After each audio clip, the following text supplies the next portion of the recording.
Maximum speed. Maximum strength. The original Crysis was applauded for its sandbox-style approach to the FPS genre, and it struck a chord with PC gamers looking for an excellent shooter. And it was pretty. Very pretty. However, some people felt that its gameplay was a little too slow-paced and cerebral. Crysis Warhead is the answer to that criticism. Simply put, Crysis Warhead is the FPS equivalent of a summer action movie. There are still large amounts of freedom as to how you approach a situation, but everything is intensified. The game takes place on the other side of the original Crysis Island, and the story runs concurrently with the first game's story. The difference is that you now play as British Sergeant Michael Sykes, who is aptly named Psycho. This character's reckless abandon combined with third-person cutscenes creates a much more cinematic game than its predecessor. The gameplay is the same as ever. You rely on the nanosuit to give you superhuman abilities and terrorize soldiers in a Predator-like fashion. However, the game has a much bigger focus on large open battles now. There is much less of a lull between fights, and now some battles even combine with other battles to create a fast-paced game of shoot, move, and cover. The aliens are even tougher than they were in Crysis, so you're encouraged to throw everything you have at them. There's a new submachine gun, anti-tank mines, and my favorite, a 6-shot grenade launcher.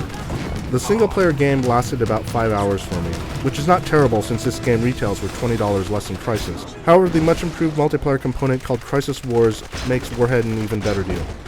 The new maps create a much more traditional team deathmatch experience. All the crazy super-powered ninja-like things that you can do in the single-player also imply in multiplayer. There is sadly only one vehicle map, but what they have is a blast to play.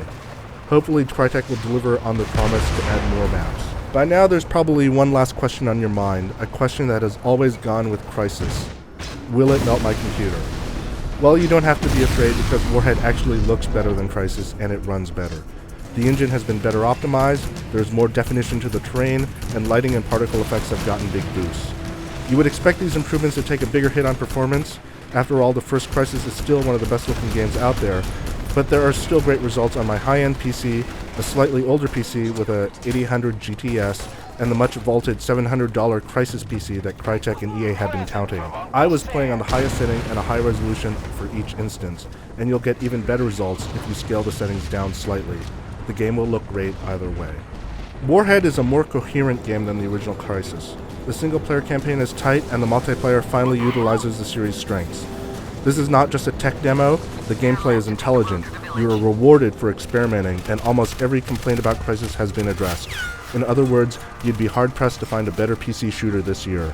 For the full written review, shoot over to IGN.com.